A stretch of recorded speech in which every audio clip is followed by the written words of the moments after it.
One of the serious problems facing the data processing industry today is software piracy. In the following program, we're going to examine several different aspects of that problem from both the user's and developer's perspective.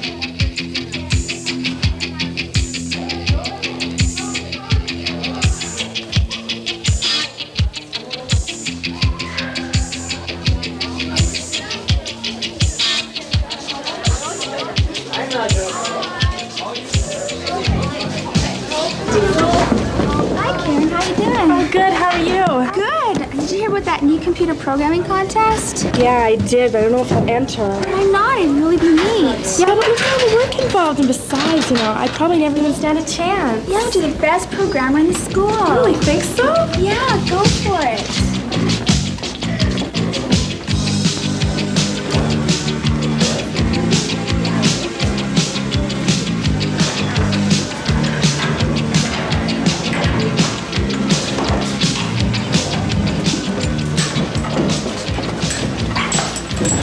Good morning, class.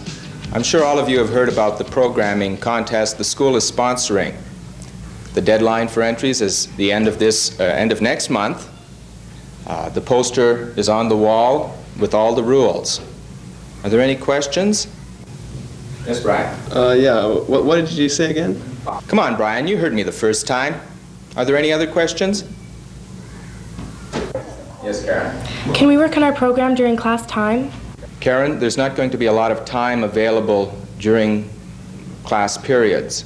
However, if you've completed your work, you may work on the contest at that time. If you come in after school or during the lunch hours, you may make use of the lab facilities. I will give you Friday's class in which to work on the contest. Are there any other questions? Okay, good luck. Now for today's assignment, Dolores and Kim, could you pass it out, please?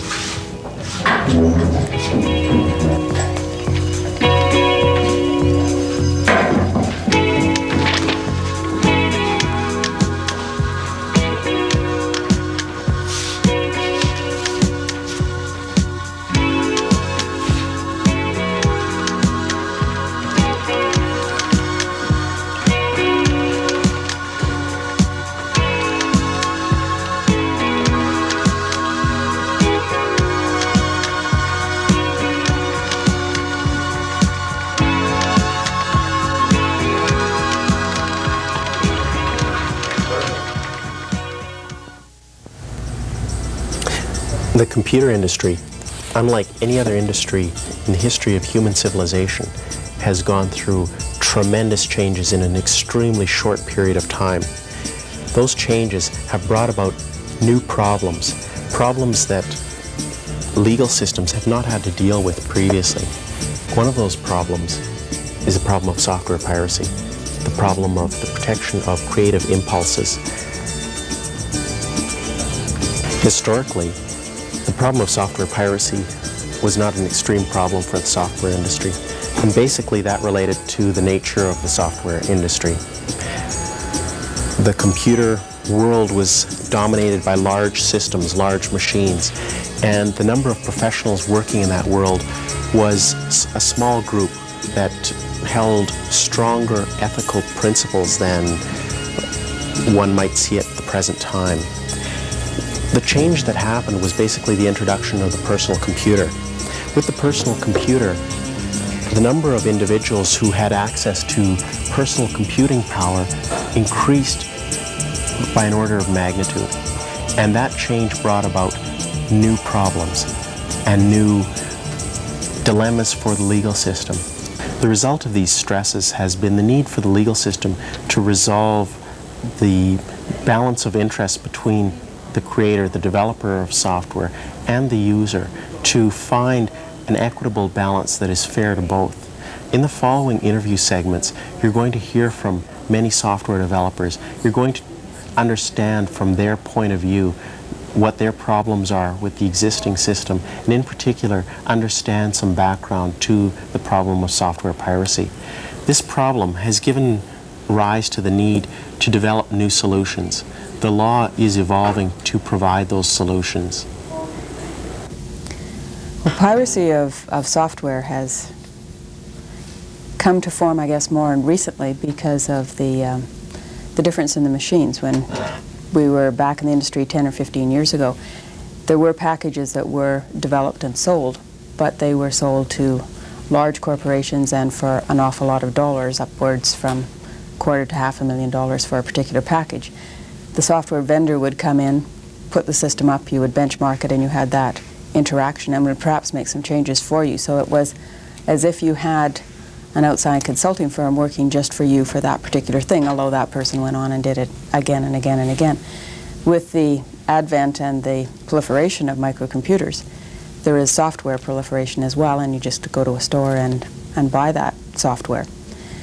And I think that that has caused that relationship to change. And I think also the costs bringing it down. It's not quite as bad to steal somehow $100 rather than $250,000 or $500,000. It gave a different perspective to it, and people felt differently about it.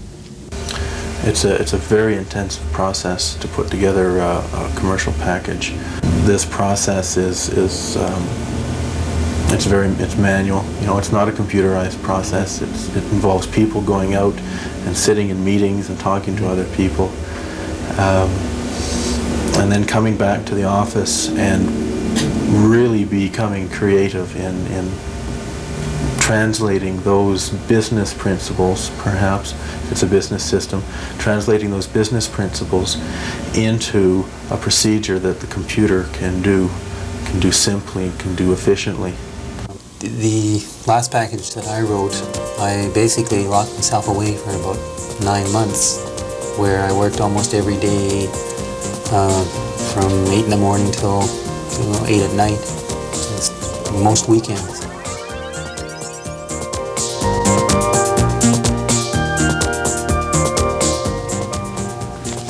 Hi, Karen. What are you up to? Oh, hi. Doing last night's homework. This essay's due today. Oh, really? Do you want to go to a movie tonight? Kim, I'm sorry. I'd love to, but I can't. Oh, come on. Don't tell me we're in that crazy computer contest again. Kim, I would, but anyway, I spent the last of my allowance on a computer disk for the contest. Boy, will I ever be happy when this contest is over and I can get my friend back. Kim,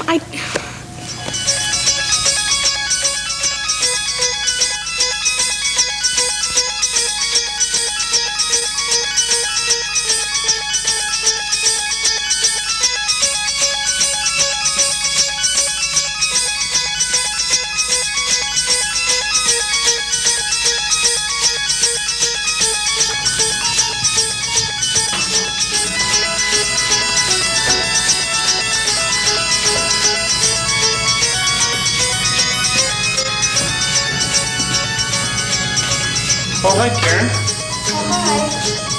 Working late again tonight, eh? Yeah, don't worry, I'll be done in a minute, I promise. Is that your computer contest you're working on? Yeah. You must be getting pretty close to the deadline. You've sure been working hard on it. Yeah, the deadline's a week from Friday. You know, it was slow, but it's starting to come together now.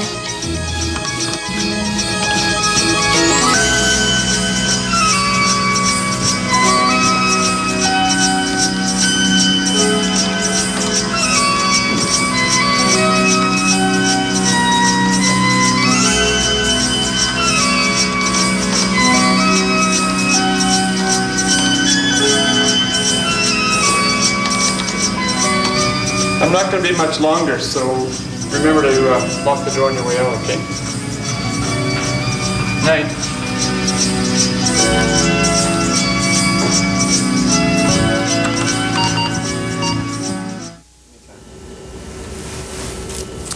Copyright law protects creativity when it's expressed in a certain form.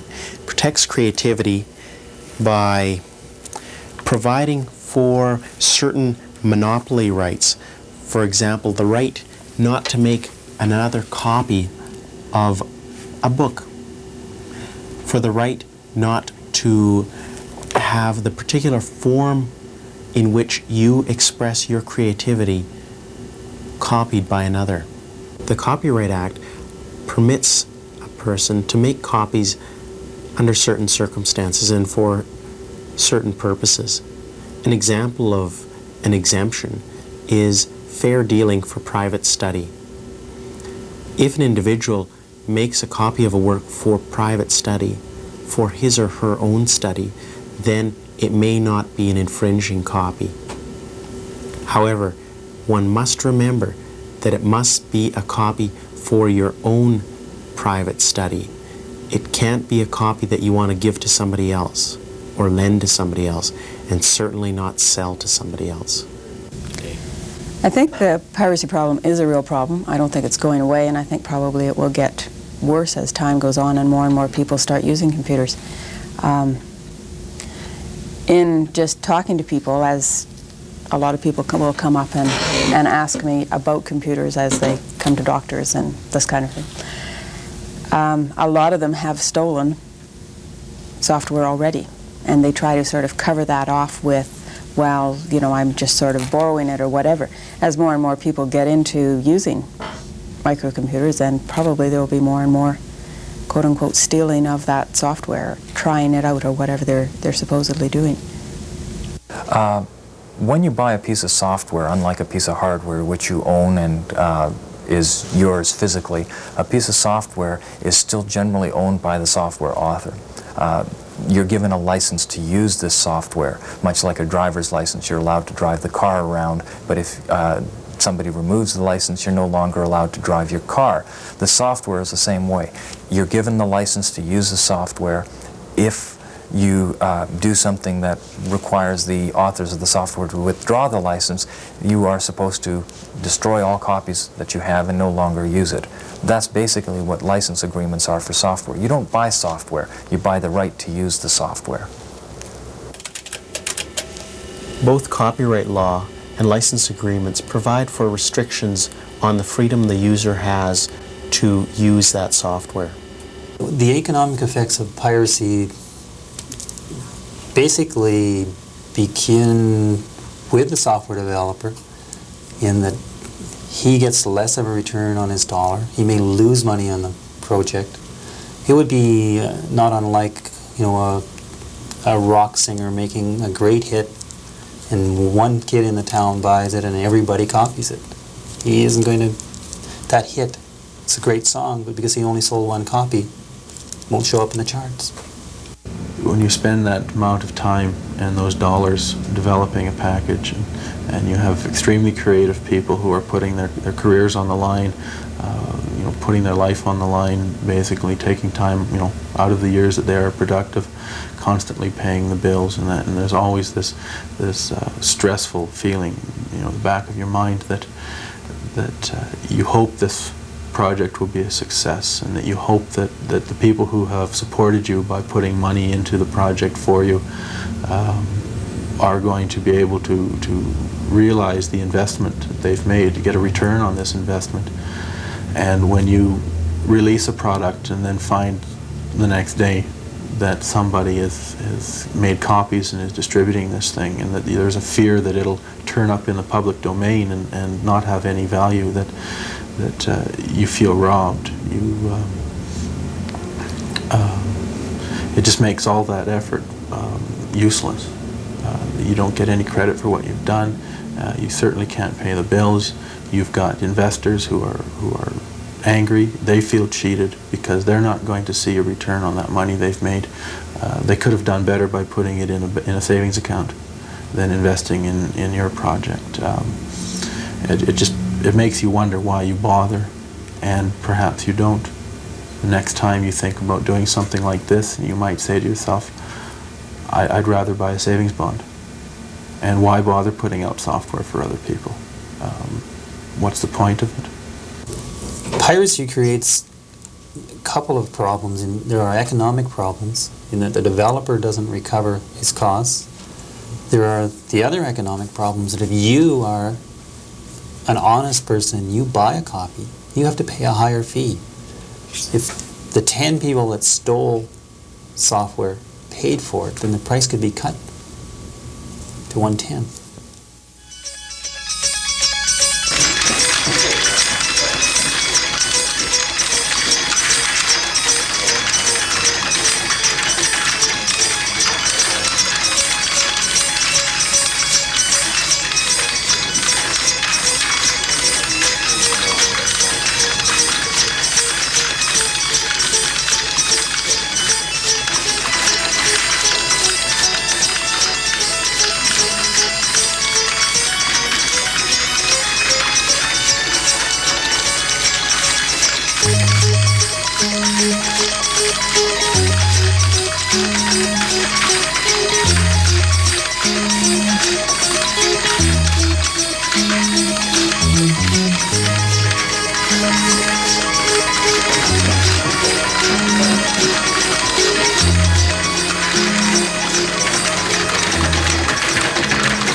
The rights and obligations on users under copyright law and license agreements are often very inconvenient.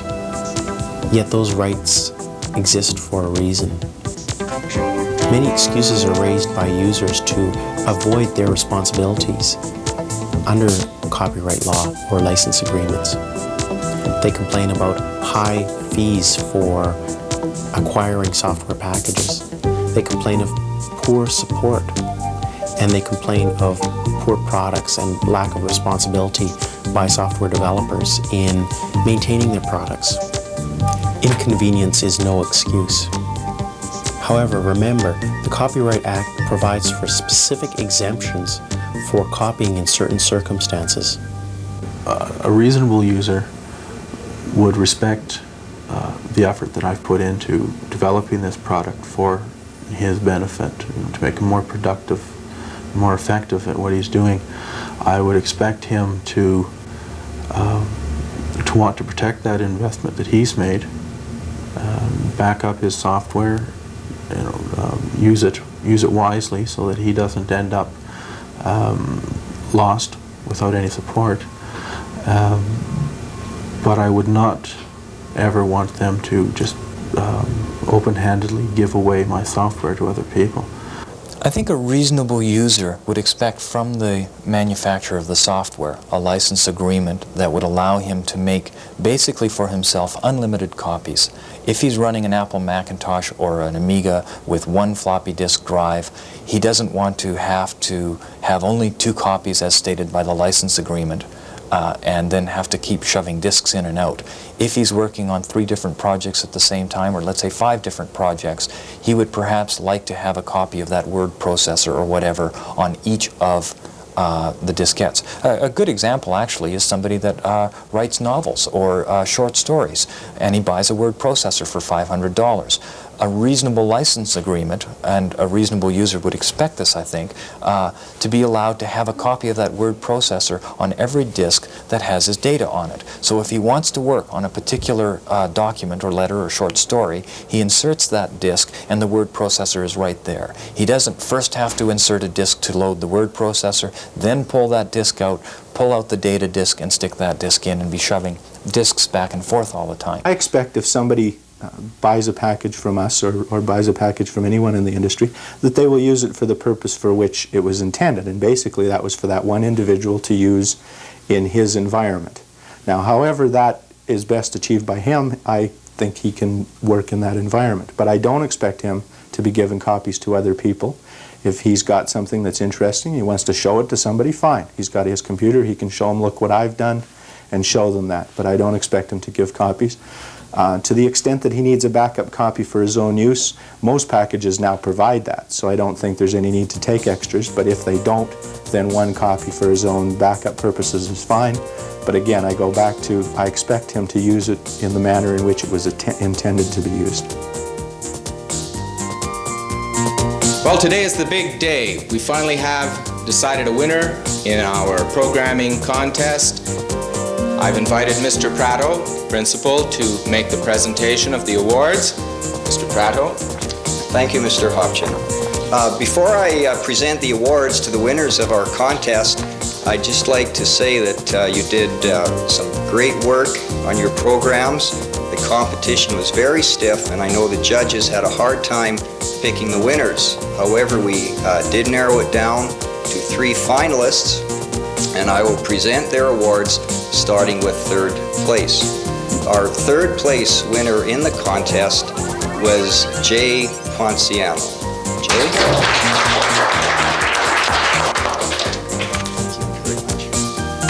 Thank you, Jay. Our 2nd place winner, Miss Karen Southwell.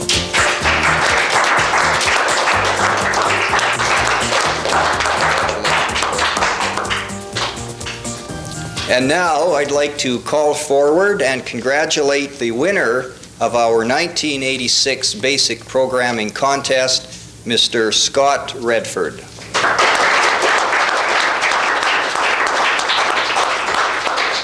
Congratulations, Scott. Job well done. All right, well, I think since you've all worked so hard today, and since it is pretty well dismissal time, I think I'll let you go if you can file out quietly. Once again, thank you very much for your participation, and we'll see you all tomorrow. Oh, well, thank you very much.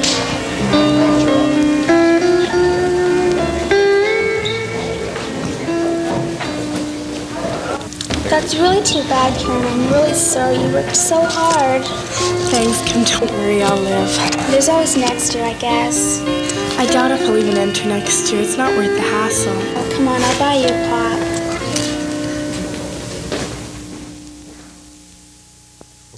I think as a society, trying to reduce the theft of software is going to be very difficult, and I don't like to say that as a software developer. There's a number of factors I hope that'll help. One is, I think the industry is going to look to putting better and better locks on the products, and even though people continue to break them, they will continue to put better and better locks on it. Some of that will create inconvenience for the users because they won't be able to move it around from machine to machine as much as they might like. I think that more of the companies have become aware of the problem and are taking enforcement action, and hopefully that will therefore deter some individuals from taking this product and trying to make a commercial gain from it. The products there are more and more computers, and so the products are being wider and wider marketed, and therefore the prices are coming lower and lower, and therefore there is less incentive for people to steal the packages. And hopefully more and more vendors are coming now to the point where they're giving site licenses so that a whole company or institution or school can get a license that allows them to make as many copies as they need for that one institution that they are operating in. And so again, that's the kind of license that schools or large businesses might need, and that should reduce the necessity or the need for any copying. The only way to reduce that piracy is to provide better support from the software authors, to produce reasonable price software, let's say under $200, to provide a licensing agreement for the user of that software, the purchaser of that software, that lets him make enough copies for his own comfortable use without feeling like he's being inhibited by some contract. Because I think if you educate not just the students today, but the adults, that there is a time element in software. It's not just a little diskette. It would be like an artist painting a picture and everyone being able to make a photocopy of it. You know how long it takes someone to develop a good picture. It's the same with good software. Our society, complex society as it is, requires rules in order for people to be able to live together, for people to be able to resolve conflicts. Just as there are rules for driving cars and rules for purchasing goods, there are rules also for using computers and computer software. Those rules attempt to provide for us a balance between the creator, the developer of the software, and the user, to try to be fair to both, to try to resolve conflict between both, and encourage the development of new and better software for the future. Excuse me? Yes, Jordan, what can we do for you? I have to tell you something. All right, go ahead. It's What's the problem, Jordan? well, Scott shouldn't have won our contest. Karen should have. Why do you say that, Jordan? Well, a couple days ago in class, I saw Scott copying Karen's disc. Why didn't you come and tell us sooner, Jordan? Well, I didn't really want to tell on Scott, but I wanted Karen to win. When he won the contest, I thought it was wrong, and so I had to tell. Well, Jordan, thank you for coming forward and telling us about this.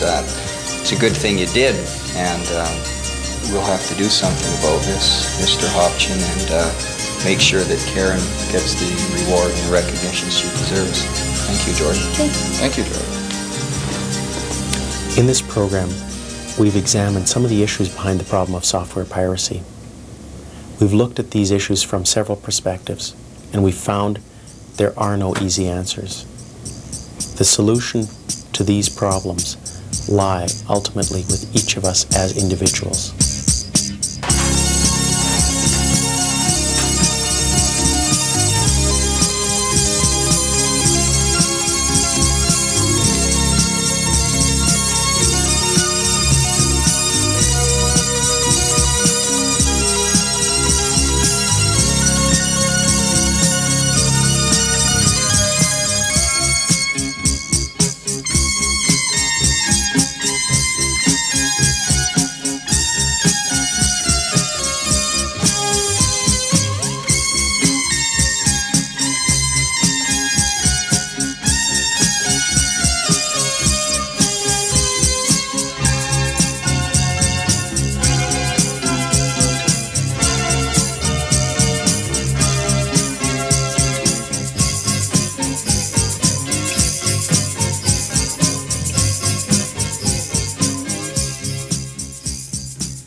Barbara Frump.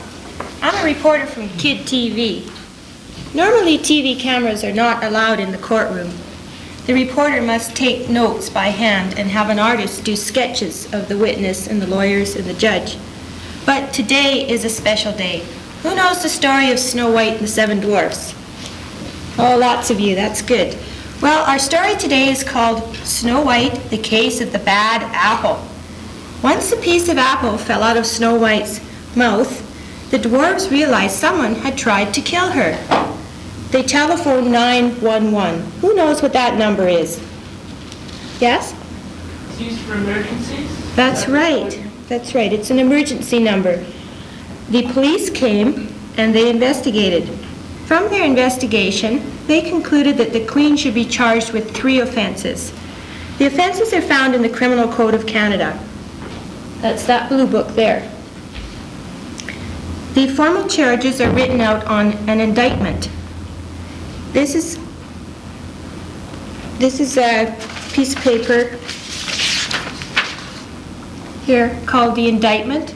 The charges are written out on it. You can see that there are 3 charges: attempting to commit murder for trying to kill Snow White, giving Snow White the poisoned apple, and the 3rd charge is impersonating another person to gain advantage for herself.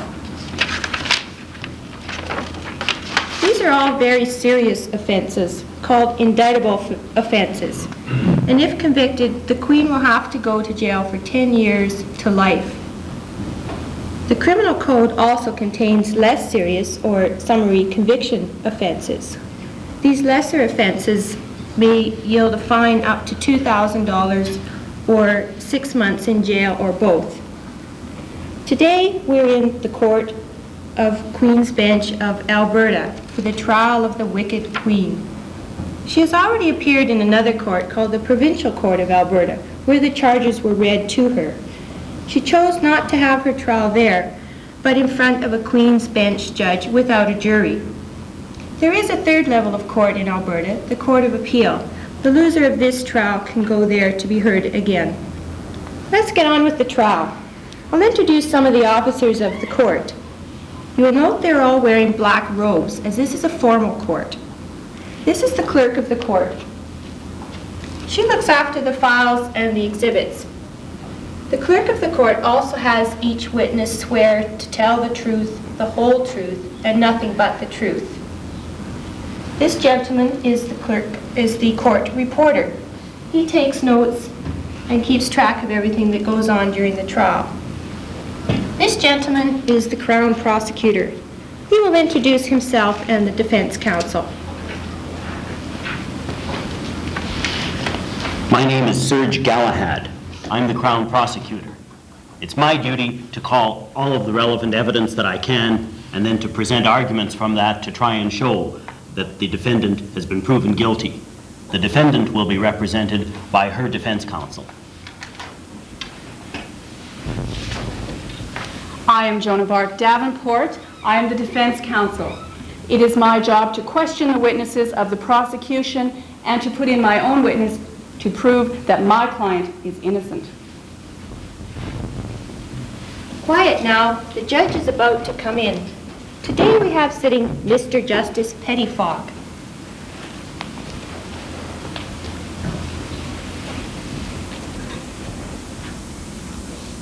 Order in court, all rise.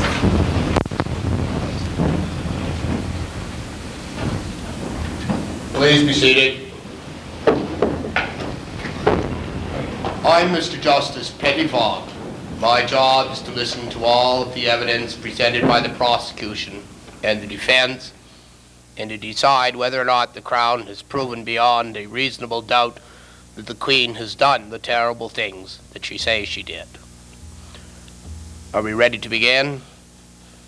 My Lord, I have a preliminary application. Yes, the what court is has it? no jurisdiction to hear this matter.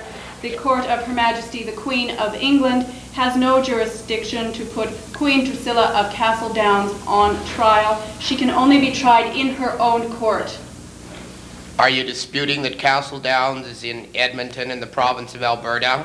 No, my Lord, I am not, but Queen Drusilla is queen of her own kingdom. She's resident in this province. I find that this court has the jurisdiction to hear the matter. Let's get on with it. Madam Thank you, my Clerk, lord. read the charges. Please stand. Queen Drusilla, you stand charged that you, on or about April 1st, 1985, after your hermitage in the city of Edmonton, in the province of Alberta, lawfully attempt to murder Miss Snow White, contrary to Section 222 of the Criminal Code of Canada. You further stand charged that you did lawfully administer a noxious thing to Snow White with intent to endanger her life or cause her bodily harm. You also further stand charged that you did unlawfully personate another person with intent to gain advantage for herself. You ready? Ready. Galahad? Ready to proceed, my lord. First Crown witness will be Snow White. You shouldn't object when I build her up. You're Snow White, are you? Yes. You're certainly a delightful child. Your mom and dad must be very proud of you. Yes, that's me, Snow White. Objection, my lord. Where's He's the trying to ribbon, impeach Snow? his own witness. Stick to the facts, Mr. Galahad. Very well. Madam, you live in a castle at 7 Dwarf Lane, Yes, I do, in Hermitage, and that's at Hermitage in the city of, Edmonton, in the province of, Alberta. and can you recall what you were doing there on April 1st, 1985? Well, as usual, I was preparing dinner for the 7 dwarves that I live with, and I heard a knock at the door, and I tried to ignore it, but I heard yet another knock, and I went to the door, and there was a little old lady who was hiding her face from me with a basket of apples, and I really didn't feel like any apples. I don't like to spoil my dinner. And she kept insisting that I should have one of these delicious apples, as she called them. So I thought, just to get her on her way, I would have a bite of the apple. And did you? Yes, I had. And by the way, do you see that lady in court Yes, today? it's that wicked witch there. Objection. On what basis?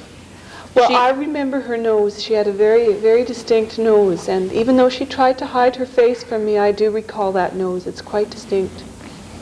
Okay, and you say you did finally take an apple? Yes, I did. And then what happened? Well, I took a bite and I was out like a light. I don't remember anything for some time. When did you come to? When that handsome prince, I found myself awake in his arms. A month later? A month later on May 1st, yes. I see. Could you answer any questions that my learned friend asks you, please? Snow White. That's rather an unusual name. Do you or any of the 7 men you live with have access to drugs or medication that could cause you to black out? Oh, no, we live a very clean lifestyle in the forest. I see. You testified that the old hag who was trying to sell you an apple was hiding her face. How is it that you were able to identify Queen Drusilla? Well, it was her nose. It's a very distinct nose. Isn't her nose on her face? Oh, yes, but she was trying to hide from me, but there are some similarities, but the nose is really what puts it all together for me. Well, does this nose have any warts? Any bumps? Is there hair growing out of it? What makes it distinctive? Just the shape of it. It's very distinct. I fail to see it myself. No further questions. Thank you.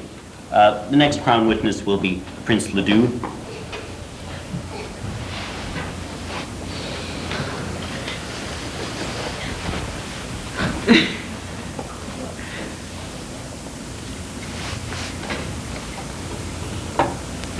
You're Prince Ledoux, are you? Prince Andrew Ledoux III. My friends call me Randy Andy.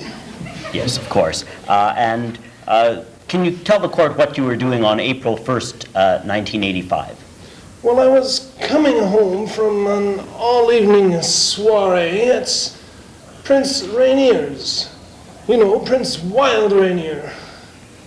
And I was walking through the forest when I noted a large gold object off in a clearing to my left. This would have been May 1st, 1985, would it? That is correct. Yes, and did you do anything with regard to seeing that gold object? Well, Well, I do like gold, so I wandered over to investigate more carefully. And what did you see? I saw a rather beautiful young lady lying in this, what appeared to be a casket. So what did you do then? Well, I was quite taken with her beauty, and I tried to wake her, but she wouldn't wake up. And then what happened? Well, I thought I'd best just take her away, so I picked her up, and as I did so, her head fell to the side, and out fell something from the back of her throat. Could you tell what it was? It looked like a piece of apple, and it was really quite disgusting. It had been in there for quite some time, I think. And did you do anything with it, or leave it alone? No, I had no interest in taking it along whatsoever. What did you have an interest in doing then? Well, I did want to take Snow White along, so I left the scene with her. Carrying her? Carrying her, of course. And then what happened? Well, as her head fell to the side and the apple fell out, I thought it best to kiss her, so I gave her a big kiss and she opened up her eyes. She woke up, did she? She did wake up, yes. And that's previous Crown witness? Indeed, yes.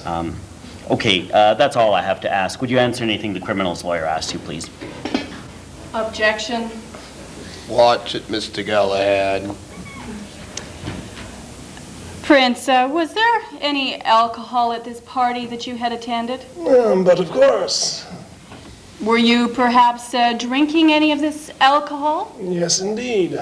Copious quantities, perhaps? Quite. Sir, you were not drinking and riding, were you? No, I thought it best to leave my horse behind.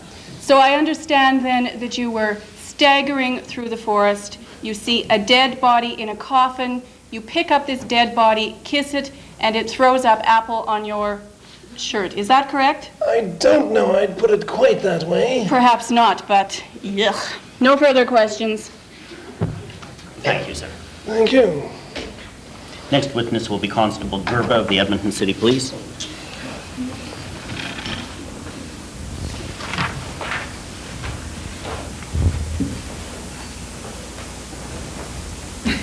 Sir, you're a member of the Edmonton City Police Department, are you? Yes, I am. And you were acting as such on May 1st, 1985? I was. And did you receive a call to proceed to the Hermitage area in the city of Edmonton? Yes, I responded to the forest and found a casket. Around the casket were Snow White and the Prince. The previous two Crown witnesses? Yes. Did you see anything else around the casket of interest? Yes, I observed an apple laying on the ground. And what did you do with that? I picked up the apple and submitted it as evidence to our crime lab. And did you receive back a certificate of analysis from them? Yes, I did. I have it right here. With the consent of my learned friend Milad to dispense with having the chemist present, might the witness read the certificate? Any objection? No objection, my lord. Very well. Exhibit 1, certificate of analysis. Can you tell us what the certificate says? It says that the test confirmed that it contained a noxious substance, to wit, chloroform, in quantities more noxious than Edmonton tap water.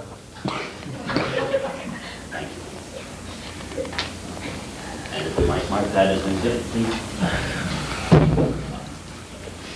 Did you conduct any further investigations on that day? Yes, I then responded to the castle at Castle Downs and spoke to the wicked queen. And that's still in the city of Edmonton in the province? Objection, inflammatory evidence on the part of the witness. Just confine yourself. Just say the defendant until we've convicted her, please. That's still in the city of Edmonton in the province of Alberta? Yes. And you're identifying the defendant as the person you spoke to there? Yes, she's sitting right there. And did you have any conversations with her? Yes, may I refer to my notes? Any objection, defense? No objection. Very well, you may refer to your notes for the purposes of refreshing your memory. Thank you.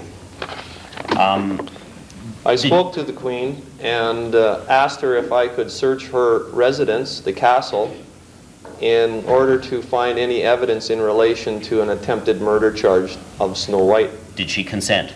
Yes, she did. Did you advise her of anything before you proceeded to do that? No, I just asked her if I could search her residence. And did you conduct that search? Yes, I did. And did you find anything of relevance? Yes, I found a receipt which I have here, a Visa receipt from the Baji's food store at West Edmonton Mall. Dated? It is dated April 1st, 1985. Signed by whom? Signed by the Queen Drusilla. And it's for what? There are 3 items on the list: apples, cottage cheese, and Melba toast. Might that be the next exhibit?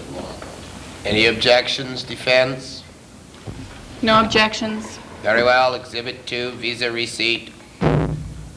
And after that, did you conduct any further investigations? Well, due to my investigations, I arrested the Queen, and I informed her of her right to legal counsel. And did you give her any other information or warning? Yes, in regards to giving me a statement. I suggested to her that any statement that she would give me would be then put into evidence in this court. The usual police caution that she didn't have to speak unless she wanted to. That's correct. Did she give a statement to you? No, she did not. What did you do then?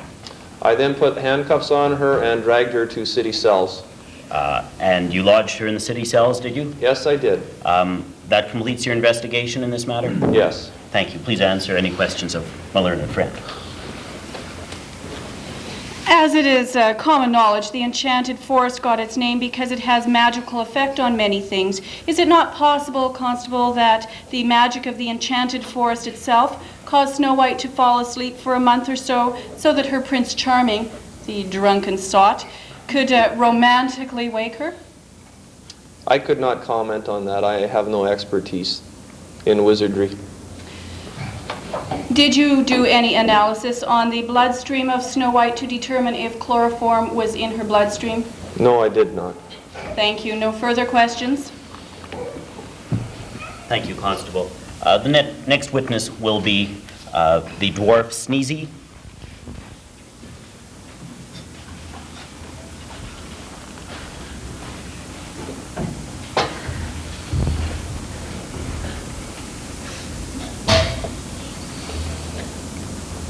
You're Sneezy, are you? Yes. And can you tell the court where you were living on April 1st, 1985? At 7 Dwarf Lane in Castle Downs. And that's in the city of Edmonton in the province of Alberta? Yes. And did anything unusual happen on that day? Yes, very. What? Well, I had a cold, and I was at work in the mines, and I felt really lousy. So I decided to leave work and come home. And to go from work to home, did you have to go through the enchanted forest? Yes, we live in the forest, and I follow the path through the forest. Did you notice anything unusual as you proceeded through the forest that day? Yes, there was a little old lady with the basket who was coming down the forest towards me, and she bumped into me and she said, "Now I'm the fairest in the land," or something like that. And it was very strange because we don't usually have people in the forest. I see. Would you happen to know if that little old lady is in the courtroom right now? Well, excuse me, she looks an awful lot like the lady with the crown on there. The defendant in the black robe, you mean? Yes. She looks an awful lot like her, you think? Well, something like her. I see. And did you have any further conversation or contact with that person in the forest? No. And what did you notice when you got home? Well, it was awful. I got to the excuse me, cottage, and there was no line on the ground. She just crumpled up on the ground. Oh, it was just awful. And so you went back to the mine, did you? Oh, yes, I ran back to get the other dwarfs to help. And what did the 7 of you do?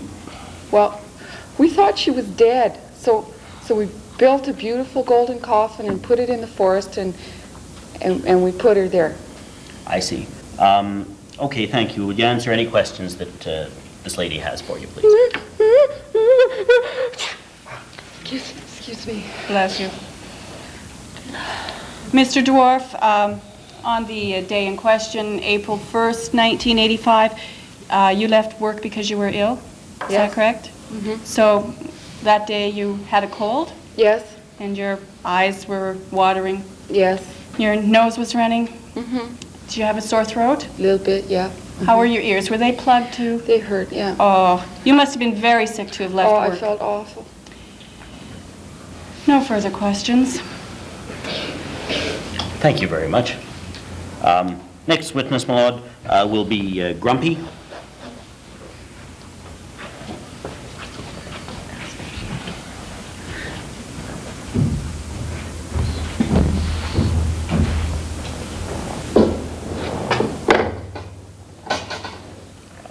So, you're the dwarf Grumpy, are you? Who wants to know? I'm asking the questions. You're one of the dwarfs, are you? Obviously. And your name is Grumpy? Yes. Yes, that's obvious too. And can you tell the court what happened to you on April 1st, 1985? Just went to work like an ordinary day, but I came home early. Why? I had a fight with my boss. I see. And what happened after that? Came home and there was a lot of kerfuffle about Snow White. And did anything happen in the days following with regard to yourself? The boss must have lied because the cops came and arrested me. I see. The police came and arrested you. And did they take you anywhere? Took me to jail. I see. And while you were in jail, was anybody else in the same cell as you? Didn't even have my own cell, had another person in there. Yeah, who? That woman over there. The lady in black with the crown. Yeah. Get this. Did you hear her say anything when you were in jail? She was mumbling and I didn't talk to her. I didn't want to talk to her, But you heard her saying something. She said, I did it before and I'll do it again. I did it before and I'll do it again. That's what I said, didn't I? Since you've been in jail and gotten out of jail, you've changed your lifestyle and become an honest, law-abiding person, have you? I always was. I always was. Objection. Sustained, Mr. Galahad. Very well. Would you answer this person's questions, please? Mr. Grumpy, could Her Majesty not have been referring to having spent, say, $2,000 on a new ball gown and $450 on matching pumps when she said she was glad she had done it and she'd do it again? Well, how should I know what she meant? You have no idea what she meant. Of course I don't. Thank you. No further questions. Thank you. That's the case for the Crown, my lord.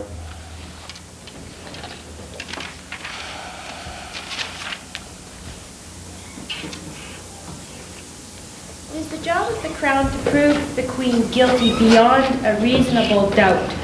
The Crown has put in their evidence in the form of a Chargex slip, a certificate of analysis on the piece of apple, and through the testimony of the Crown's witnesses. The defense has been trying to weaken the Crown's case through cross-examination of the Crown witnesses. If the defense does not think that the Crown has proven its case, the defense does not have to call any evidence. The accused Queen cannot be made to take the stand and cannot be made to give evidence either for or against herself. Let's see what the defense will do now. My lord, I call my first witness. Mirror, mirror off the wall.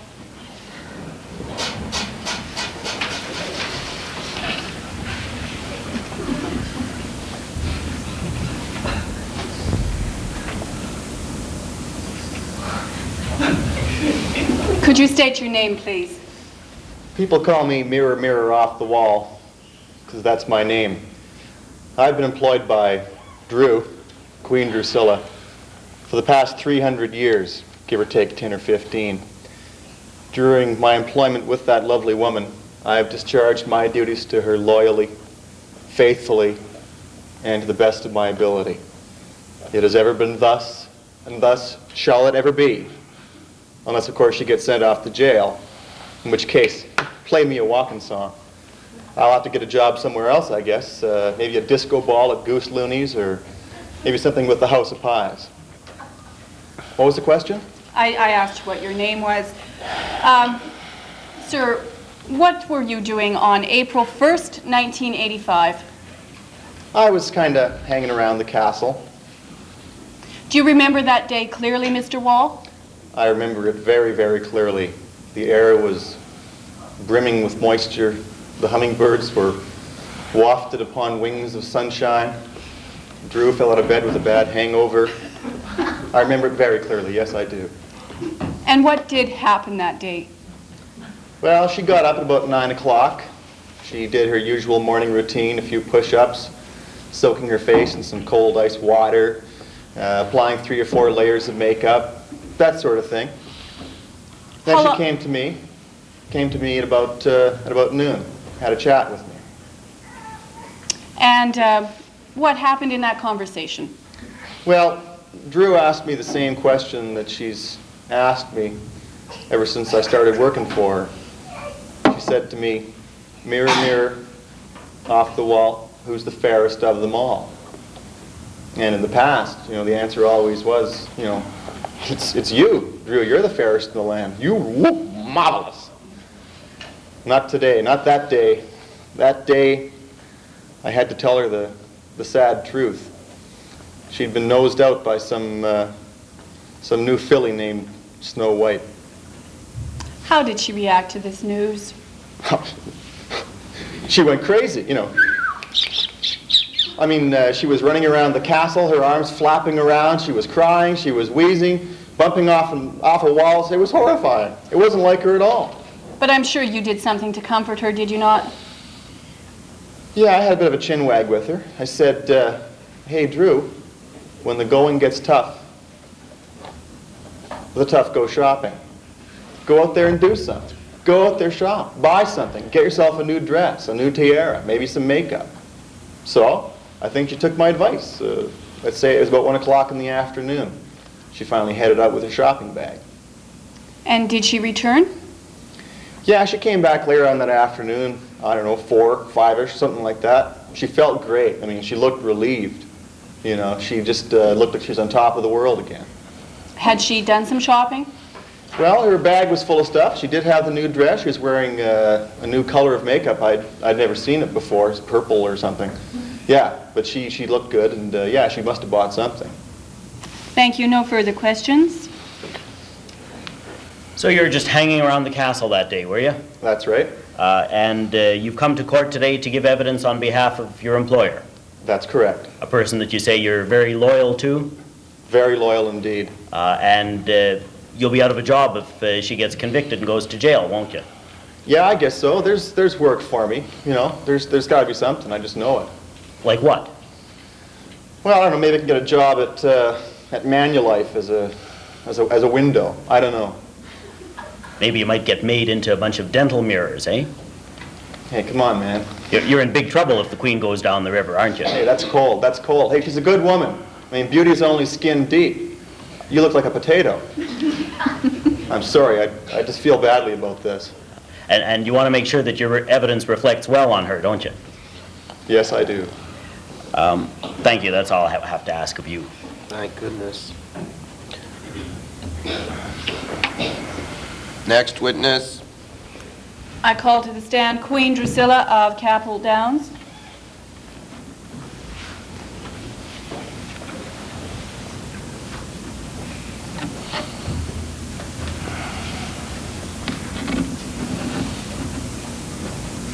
Your Highness, could you state your name, please? Yes, it's Queen Drusilla. Do you remember the day of April 1st, 1985? Yes, I do. Could you tell His Lordship what happened that day? Yes. It started out like any other day, I suppose. I woke up at about 9:30. I always feel it's important to get a really good sleep. Prevents you from getting those little lines around your eyes like this fellow has. Afterwards... See, it didn't work for you either. After that, I did my usual hour of aerobics, which I always do. That prevents me from getting bulgy around the middle like that fellow. Then I had a small breakfast. I had some dried kelp, half a grapefruit or so. Eating moderately has helped me to keep my figure slim and trim and my complexion flawless. After that, I went to my rather large and expensive wardrobe And I selected a gown for the day and carefully coordinated a matching bag and shoes, which is quite difficult for me. I have as many shoes as Mrs. Marcos. Amazing. What happened then? Well, then I was with the mirror for most of the morning. And afterwards, I had a chat with Mirror, and I asked him the usual question I've been asking him since he's been in my employ. I asked him, "Mirror, mirror off the wall, who's the fairest of them all?" And I expected the usual response. Could you slow down, please? You're talking faster than I can write. Go on. I expected the usual response, why, Drew, you are, darling. But this morning, or that morning, was different. He didn't tell me that I was the fairest in the land. He told me that some young, brainless slip of a girl named Snow White or Clothes Bright or some name like a laundry detergent was more beautiful than I. Shocking. What did you do then? Well, I have to confess I was a trifle upset. I screamed and I shrieked a bit. I ate 6 Bismarcks. But then I calmed myself down. I spoke to Mirror, Mirror, and as usual, he had a solution for me. He suggested that perhaps I go shopping to clear my head and to attain that usual high level of self-confidence that I normally have. So I called the driver around and I grabbed my American Express card and I went off to do some shopping at West Edmonton Mall.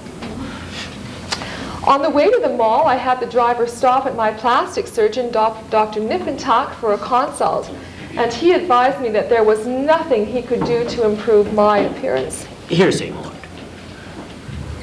Then we went to the greatest mall in the land, and I purchased a ball gown, I believe, and some matching pumps.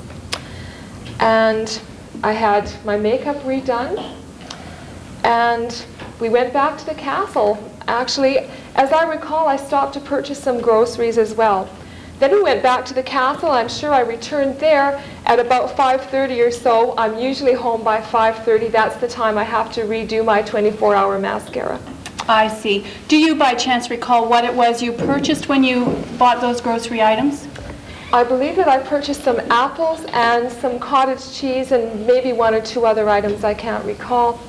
That's a strange purchase, Your Highness.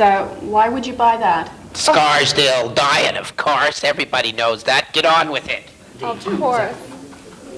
Thank you, my lord. About a month later, a charming young man in a uniform came to the door. I thought he was applying for a job as a chauffeur. But before I could even ask him for his qualifications, he put the ugliest bracelets around my wrist and he carried me off to a cage, and I had to spend time with the rudest short person that I've ever seen. And here I am. Thank you. I have no further questions, Your Highness. If you don't mind. So this policeman just came to the door and put you in handcuffs. Yes. You saw the Chargex receipt that he seized from your castle.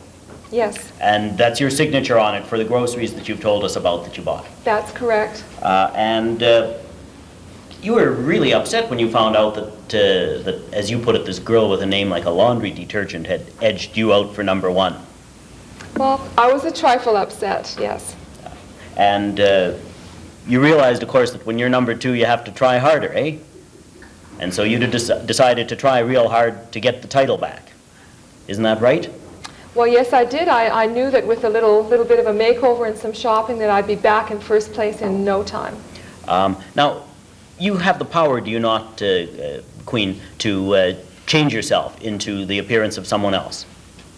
Well, yes, I do have certain magical powers. I use them for good purposes only, and look at me. Why would I want to be anyone else? But just answer the question, please. You do have the power to change yourself into another person. And on that afternoon when you went out, did you not change yourself into a little old lady? No, I did not. And did you not take the apples that you had bought at Debauchee's and go to the dwarf's cottage in Hermitage? No, I did not. And did you not give one of those apples to Snow White so that you'd be back in place as number 1? No, I did not. If I wanted to harm Snow White, I could turn her into a turnip or a goat. Or make her poison herself with your apples. You could do that, couldn't you? I suppose so, but I didn't. So it's your evidence that after you got so upset about hearing that someone else was #1, you just went shopping and you didn't do anything to get the title back that day. That's correct. And you expect us to believe that, do you? Yes, I do. Nothing more I need to ask you. Thank you.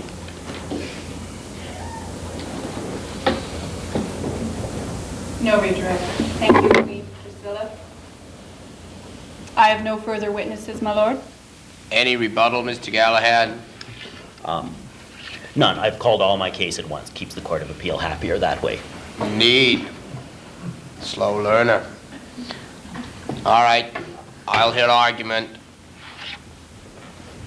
My lord, Mr. Galahad has put before you the most circumstantial evidence by which he has not even proven his case by a nose, never mind beyond a reasonable doubt. We have heard the evidence of a young girl of questionable morals, the evidence of a drunken prince overcome with passion for a dead body, the evidence of a diseased dwarf with plugged ears who has the ability to overhear mumbling, and the evidence of a violent criminal who overhears a statement that means nothing at all. None of this evidence succeeds in tying Queen Drusilla to Snow White's sleeping sickness. I submit that the prosecution has failed to prove his case beyond a reasonable doubt. Why, even to suggest that Her Majesty would appear in public looking like an old hag is simply preposterous. Queen Drusilla may have been a little upset by the news that she was not the fairest in the land that day, but she knew it was only temporary. A new dress, new shoes, some new makeup, a few exercises and diet would have her in first place in no time. I submit Queen Drusilla is innocent of all charges. Thank you, my lord. Thank you, Miss Davenport. Mr. Galahad? Well, my lord, like all circumstantial cases, each strand is weak in itself, but when put together, they envelop the accused in a web, a network of evidence, all of which traps her and proves one thing and only one thing, the thing that we've heard she had the most tremendous motivation for. Motive is important, and who else had a motive to poison this sweet, charming young thing? Who else would benefit from it? The mirror's evidence, well, obviously we know what his motive is. He wants to keep his job.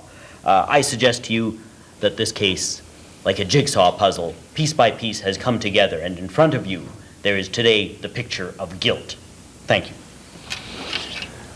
Thank you. I'll now retire to consider my verdict. Order in court, all rise.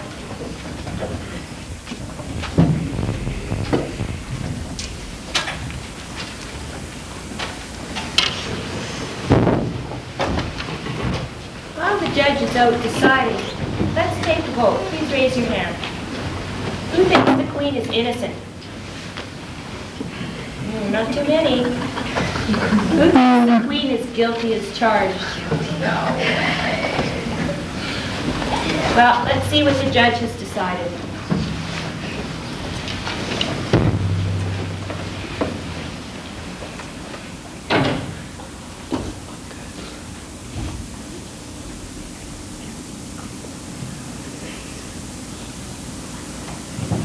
Order in court, all rise.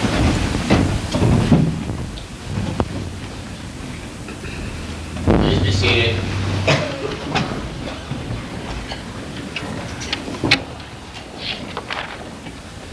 May I see the indictment, please?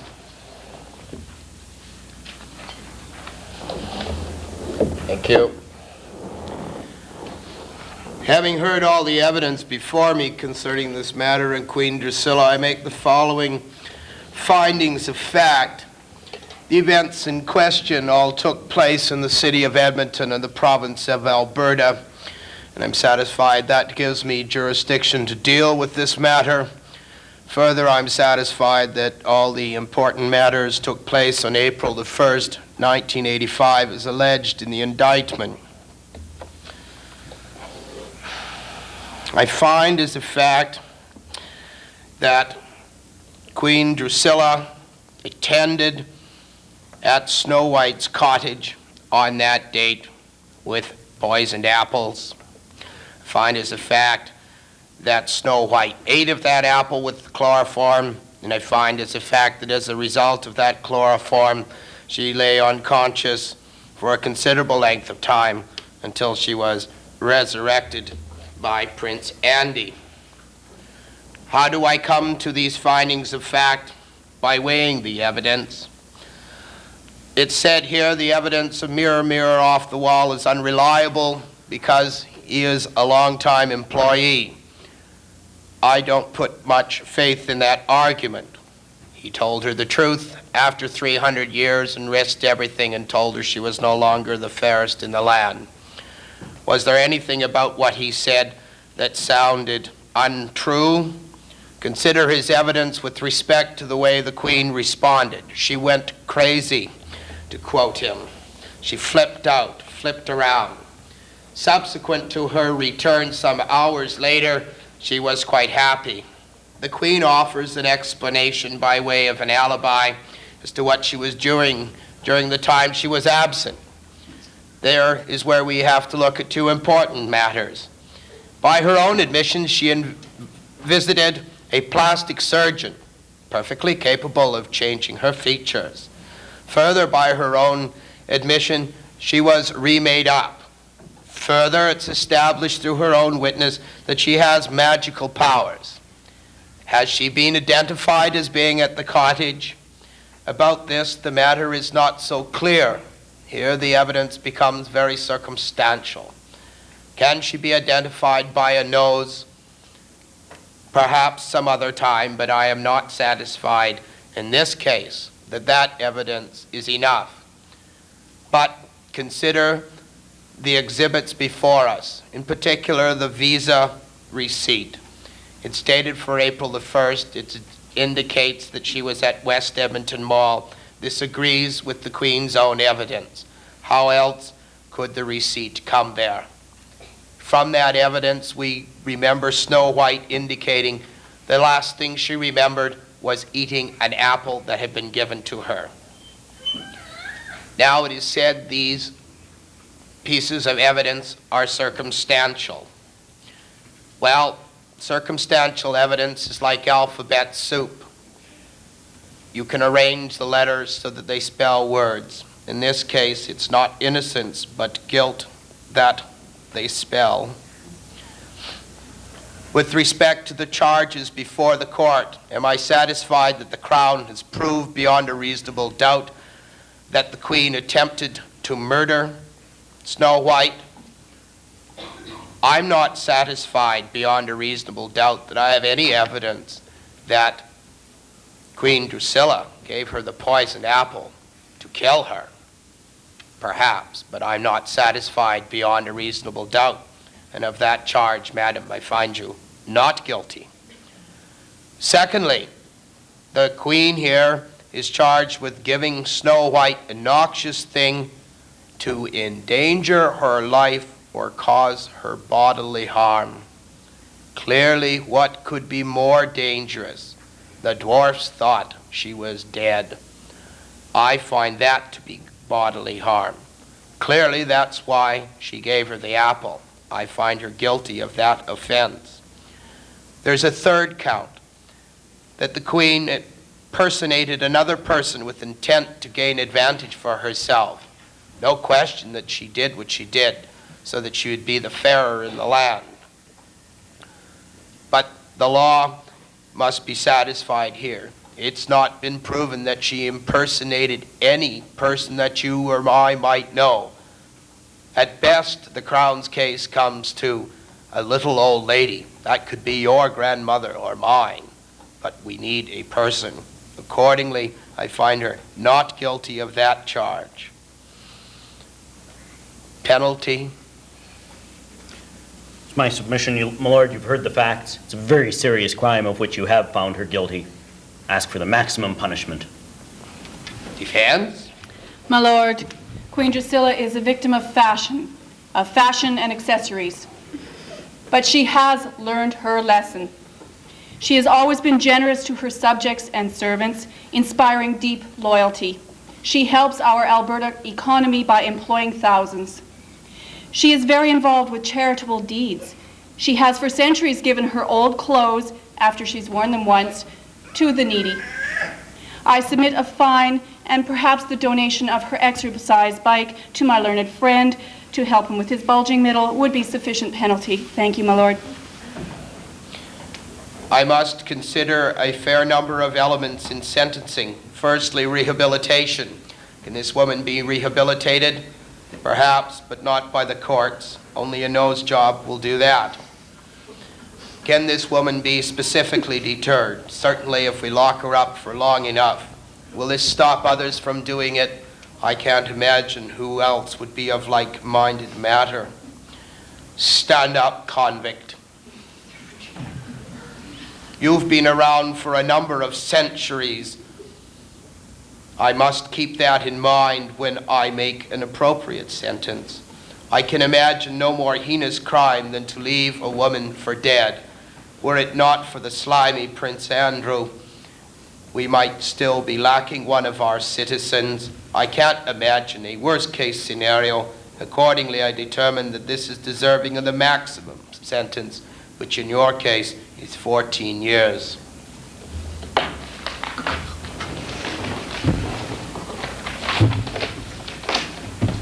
You may sit down. Order in court, all rise.